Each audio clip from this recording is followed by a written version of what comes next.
Hey everybody, this is CPRL43 with a new locomotive review. Today I'll be doing the Bowser SD40-2. This is one of the new releases by Bowser. It was announced a couple years ago, so a lot of us modelers who pre-ordered these locomotives have been waiting quite a bit for these locomotives to come in. They finally have. They're being delivered to everybody right now, so that is super awesome. They're being a huge success for many modelers, and I want to do a review on it. I haven't done one of these in quite a while, so I figured it'd be best to do a new one. I'm going to do something completely different with this review, guys, and we'll see how it goes. But in the meantime, this review, it's going to cover the detail, the lighting, and as well as the sound. I'm going to be doing this review at the Southern Alberta Model Railway Club here because it has the DCC layout, something which I don't have at home. So anyways, I'm going to get started with the review. We're going to go with detail, and we'll just keep moving right along from there. Alright guys, starting off with detail. This locomotive really, it pretty much has it all when you talk about detail of this locomotive. Bowser did an amazing job getting all the details pretty much correct in almost every aspect and every spot on the locomotive. It was absolutely amazing pulling it out of the box and seeing that the details were pretty much all correct for the prototype. In this case, this is the 60-40-1, so it does have some certain features that aren't really seen on a lot of like the 50,000 series SD40-2s. So this is something that's really cool. This is one of the locomotives that I was after because it has a lot more different detail and stuff like that. Anyways, I'm going to give you a 360 look with pictures, and then I'm going to go over just some of those details that are on this locomotive.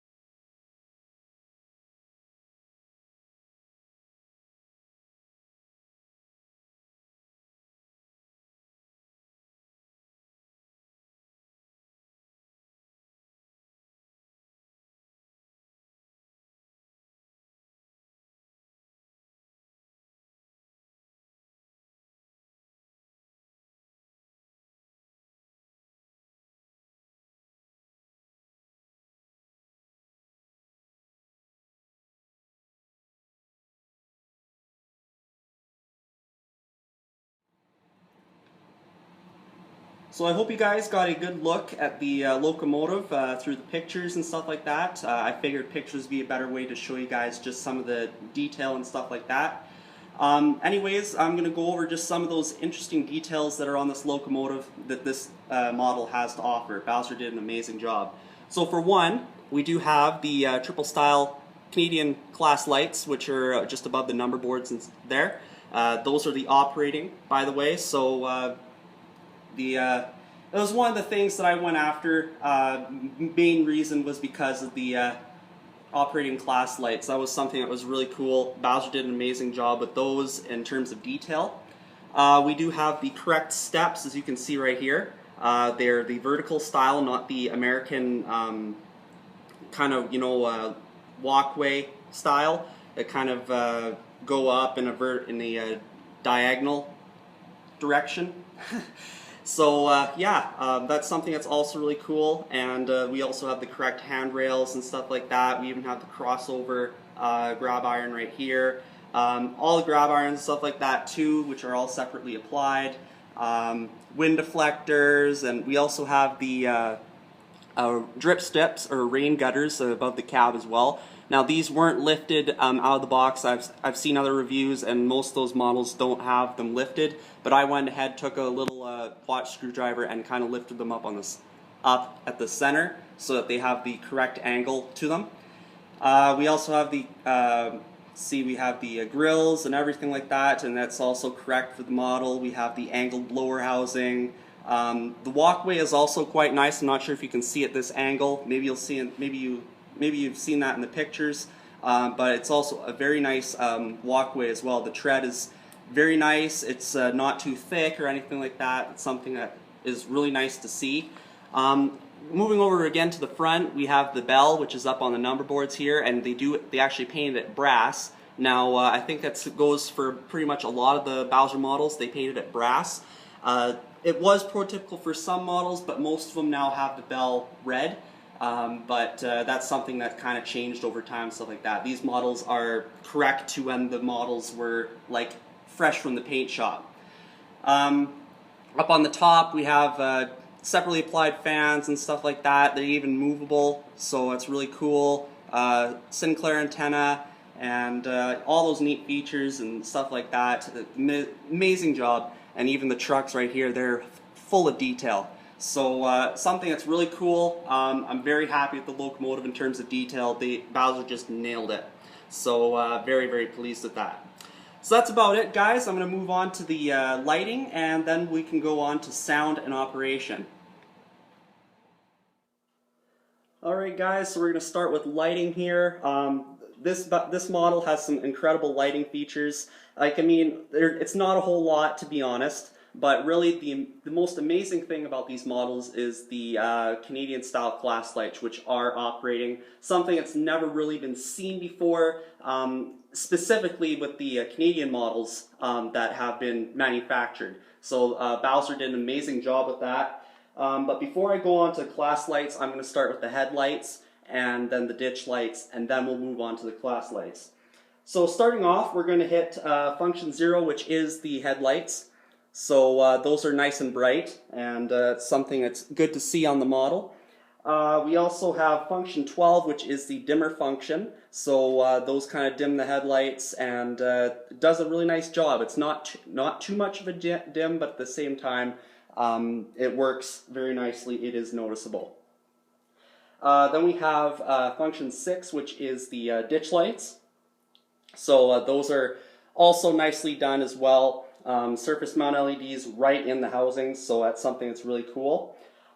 Before I forget, I should mention that the number boards light with the headlights. On this model, it's very hardly noticeable unless you're like in a very dark room, but the number boards do light up. Now we're going to move on to function 5, which controls the class lights. So function 5, you toggle through and you get the different colored class lights. So I'm going to press it once to start with the white class lights, which are on the ends there. And then when we hit function 5 again, we get green class lights. I'm not sure if you guys can see the bit of the green tinge on them, but they are green. They do look nice, especially from a distance. And then we have the reds, which are marker lights. So the whites mean extra, and the green, if I remember correctly, I'm probably wrong on this, I think it meant kind of like a separate train from the first. So it was like two trains doing the same type of train pretty much. So it was kind of like two trains with one train pretty much. So yeah, that's kind of how it went. So the green would have meant the second train of like the extra or something. And then the red means like, you know, marker lights, DPU, these would be seen if the locomotive was on the rear of the train.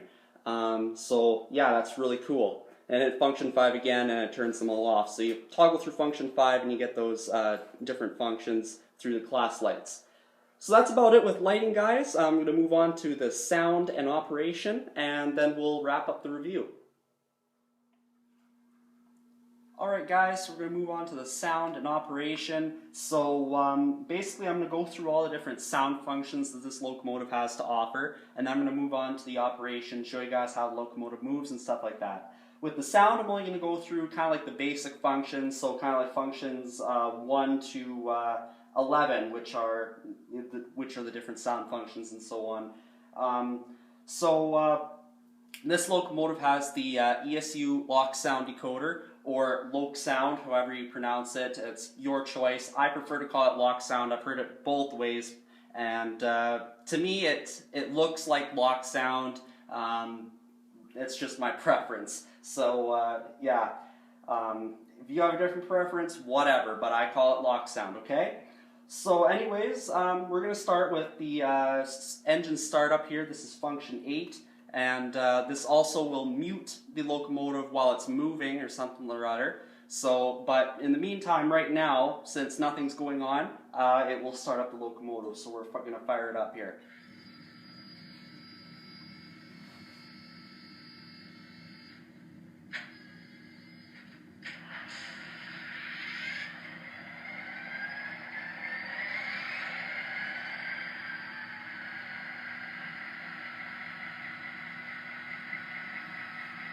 So that's the startup sequence, guys. Pretty self-explanatory, it's fairly simple, but I do like how crisp the sound is, and it's a very nice touch. So ESU did a good job with that. Very, very pleased with that. So we're going to get started with the sound functions here, starting at function 1, which is the bell.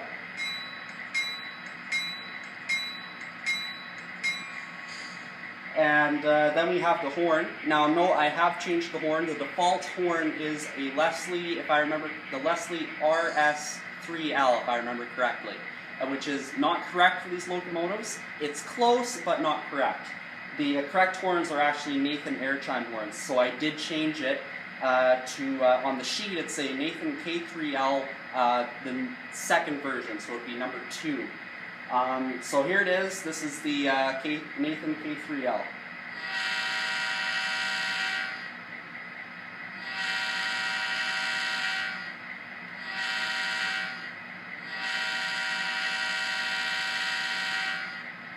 So that is the much more prototypical sounding horn, but again, whatever you choose, it's your railroad. But me, I like to go as prototypical as I can. So that was the horn. We're going to move on to function 3 here, which is the coupler clank and uncoupling sequence here. So we're going to start with the coupling. And then we have the uncoupling, as you can hear the hose popping off. Function 4 is the dynamic brake. I'm going to skip that. Kind of does its own thing. We're going to move on to function 9, which is the manual notching. So it will notch the locomotive up even though it's not going to move. So it's going to stay stationary. It's just, you're just going to hear the sound going up.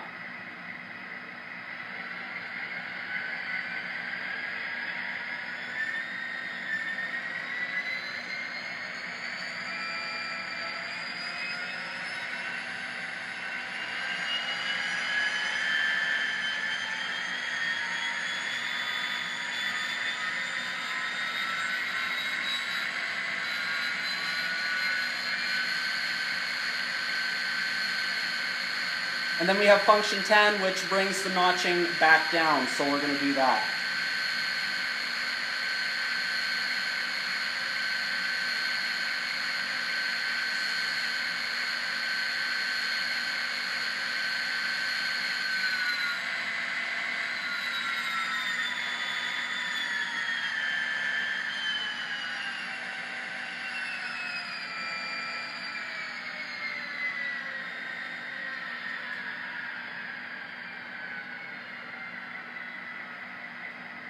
One more function here for you guys, which is the radiator cooling fans.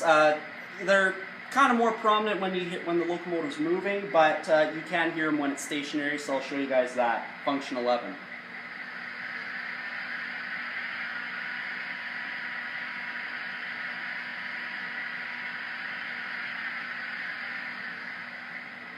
Alright guys, so we're going to move on to the operation here. I'm just going to go up to speed step 10, and then we're going to reverse it back to the original position, finish up the review.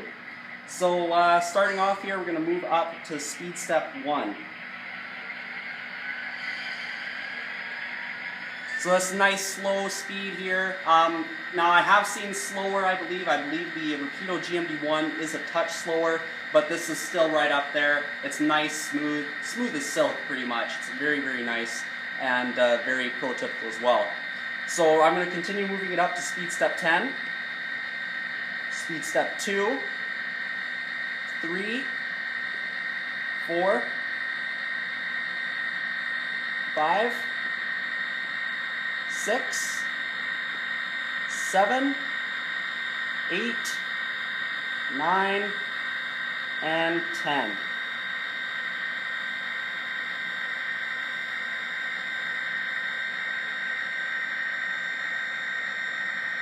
And we'll drop back down.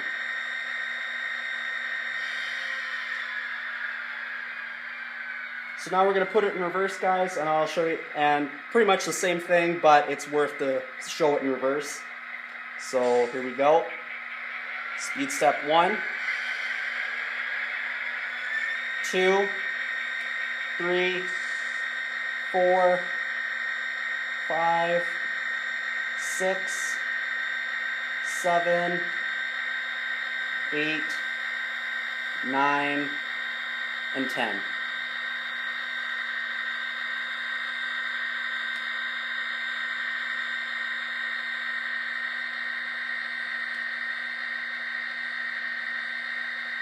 So that's about it with the review, guys. I hope you enjoyed it.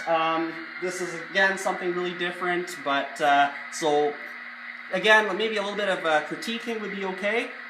Be nice to me on this, because this is the first time doing this, especially with the editing and stuff like that. So, but anyways, I hope you enjoyed it. I tried to go over as much as possible. There are other reviews out there. If you don't feel you've been educated enough or whatever, if you think I did a terrible job, please don't think that. But anyways, guys, I hope you enjoyed it, and I will see you all in the next video. This is CP Rail 43, and good luck.